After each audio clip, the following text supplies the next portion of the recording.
নমস্কার বন্ধুগণ, আজকে আমি আপনাদেরকে একটা রিয়েল স্টোরি শোনাবো। আর সেটা শোনানোর আগে আমি বলবো অনেক অনেক ধন্যবাদ আমার চ্যানেলকে সাবস্ক্রাইব করার জন্য আর অনেক সাপোর্ট করার জন্য। তো আজকের যে গল্পটা আমি বলবো সেটা হচ্ছে আমার বড় মামার বন্ধুর দিদির কথা। ঠিক আছে? তো গল্পটা বেশি দেরি না করে স্টার্ট করি। তো আমি আপনাদেরকে যে স্টোরিটা বলছি সেই সময় আমার বড় মামার আর মেজো মামার বয়স ছিল অলমোস্ট 15-16 বছর। অ্যান্ড ওরা থাকতো নতুন গ্রামে, মানে মা বাবার সাথে শিবানী দিদুন আর ফ্যামিলি, পুরো ফ্যামিলি ওদের থাকতো নতুন গ্রামে। তো ওই সময় বড় মামার যে বন্ধু ছিলেন ওনার নাম ছিল দীপক। তো দীপক যিনি ছিলেন ওনার এক বোন ছিলেন, তার নাম শঙ্করী যে ছিল, তার বয়স ছিল অলমোস্ট 18-19 বছর মতো। আর না, খুব লম্বা লম্বা চুল ছিল তখনকার দিনে। তো it is like very normal. তাই জন্য এনারা সবাই একসাথে থাকতেন না, খুব ভালো, মানে খুবই ক্লোজ ফ্রেন্ড ছিল দীপক। তো দীপক মামা যিনি ছিল মানে খুবই ক্লোজ ফ্রেন্ড ছিল আমার বড় মামার। তো তখন মেয়েদেরকে বাইরে যেতে দেওয়া হতো না, অনেক বাঁধন ছিল। মানে একটা টাইমের পরে, একটা সময়ের পর অলমোস্ট বাড়ির বাইরে কেউই বেরোতো না। তো তখনকার টাইমের আমি কথা আপনাদেরকে বলছি। তো এরকম মানে, আর ওই সময়তে আমার যে বড় দিদুন ছিলেন, বড় দিদুনের বড় ছেলে মানে খোকন মামা, তখন দিদুনের কাছেই থাকতো, মানে মেজো দিদুনের বাড়িতেই থাকতো। তো তখন খোকন মামার বয়স আই গেস অলমোস্ট ওরকম 22 বছর হবে।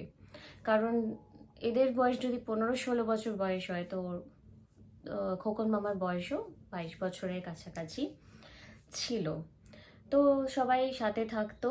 আর এরকমভাবেই একসাথে হাসি মজা করে, ঠাট্টা করে। আর যেখানে মামারা থাকতো ওখানে না নারায়ণপাড়ার একটা ফরেস্ট এরিয়া ছিল। মানে তখন তো এত জনবসতি ছিল না, লোকজন কম ছিল আশেপাশে তখন। শহর বলতে সত্যি মানে সেরকমভাবে কিছু ছিল না, শহরটাও অলমোস্ট গ্রাম মনে হতো। তো যে নারায়ণপাড়ের যে ফরেস্টটা ছিল না, সেটা ভীষণ ঘন জঙ্গল ছিল।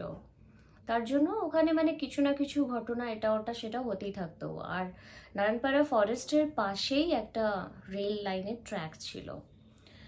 তো ওখানে তোমার 4টের পর ওখানে যেতে মানা করতো কাউকেও, 4টের পর ওখানে সবার যাওয়া মানা ছিল। আর শঙ্করীর যে ছিল না, মানে খুবই জলি মেয়ে ছিল।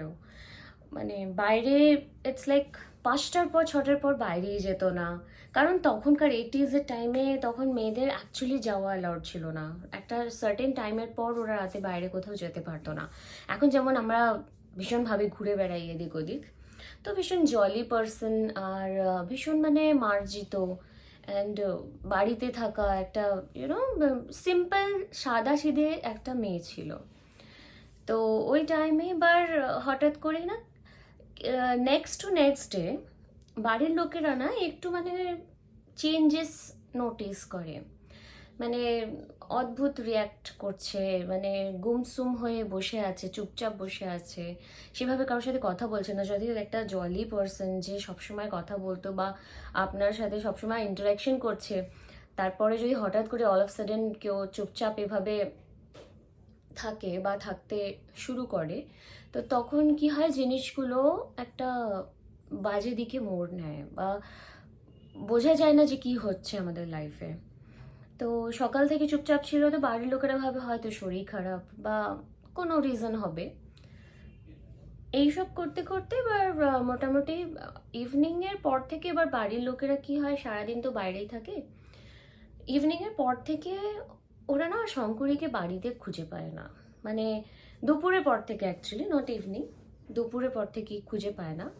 তো ভাবে যে হয়তো আশেপাশে কোনো বান্ধবীর বাড়িতে গেছে, মন মেজাজও তো সকাল থেকে ভালো ছিল না। তো অল অফ সাডেন এবার আমার বড় মামাকে, দীপক মামা আর কি, বলে যে জানিস তো এরকম বোনকে খুঁজে পাচ্ছি না, তো একটু চল না। তখনকার দিনে দেয়ার ওয়াজ লাইক ফোন বা কিছুই ছিল না যে আপনি কাউকে ফোন করবেন বা জানবেন। তো এইসব হওয়ার পরে অলমোস্ট ইভিনিং হয়ে যায় দুপুর থেকে। তো ওরা একটু টেনসড হয়ে যায় কি যে মেয়ে কখনো বাড়ির বাইরে এতক্ষণ থাকতো না, সে কেন, কোথায় বা কিসের জন্য সে এখনো বাড়ি ফিরছে না। তো তখন ওরা কি করে, শঙ্করের যে বান্ধবী ছিল তার কাছে যায়, মানে তার বাড়িতে যায়। বাড়িতে গিয়ে খবর নেয়, সেখানেও শঙ্করী ছিল না। তো ও আরও বেশি টেনসড হয়ে যায়। তখন খোকন মামা, যে বললাম বড় মামা, আর আমার মেজো মামা, আর দীপক মামা, মামার বন্ধু যে, তিনজনে মিলে খুঁজতে বেরোয়। খুঁজতে বেরোয় দিয়ে ঘুরে বেড়ায়, একে ওকে জিজ্ঞাসা করার পর অনেকক্ষণ জিজ্ঞাসা করার পর ওরা ওই ফরেস্টের ওই দিকে চলে যায়। যাওয়ার পর আহ, এবার forest area, rail track, and তখনকার সময় লাইটসও ওখানে অত ছিল না। তো হঠাৎ করেই একটা দূর থেকে ট্রেন আসে, অ্যান্ড ট্রেনটা আসার পর মানে আমার বড় মামা যে দৃশ্যটা দেখে, লিটারেলি অবাক হয়ে যায় দেখে। দেখে যে শঙ্করী, তার যে দেহ আর মাথা দুটো বিচ্ছেদ, মানে মাথাটা একটা সাইডে পড়ে, চুল উঠছে, আর লিটারালি বডিটা একটা সাইডে পড়ে আছে। অ্যান্ড মানে ভীষণ একটা, মানে ওই যে দৃশ্যটা দেখে না, দীপক মামা তো ওখানেই অজ্ঞান হয়ে যায়। আর আমার বড় মামা মোটামুটি 7 দিন তো তার জ্বরই কমেনি। মানে আমাদের দেখে লিটারালি পালাবে না কাঁদবে না কি করবে ওরা নিজেরাও বুঝতে পারেনি।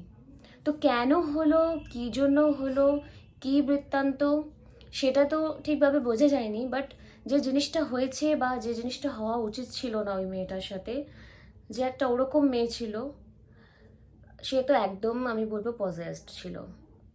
তাই জন্য এত বিহেভিয়ারের চেঞ্জেস অ্যান্ড এভরিথিং, এই সমস্ত জিনিসগুলো হয়, আর সমস্ত জিনিস এরকম একটা পরিণতিতে পৌঁছে যায়। আমি আশা করছি আজকের আমার স্টোরিটা, আমার রিয়েল স্টোরিটা আপনাদের ভালো লেগেছে।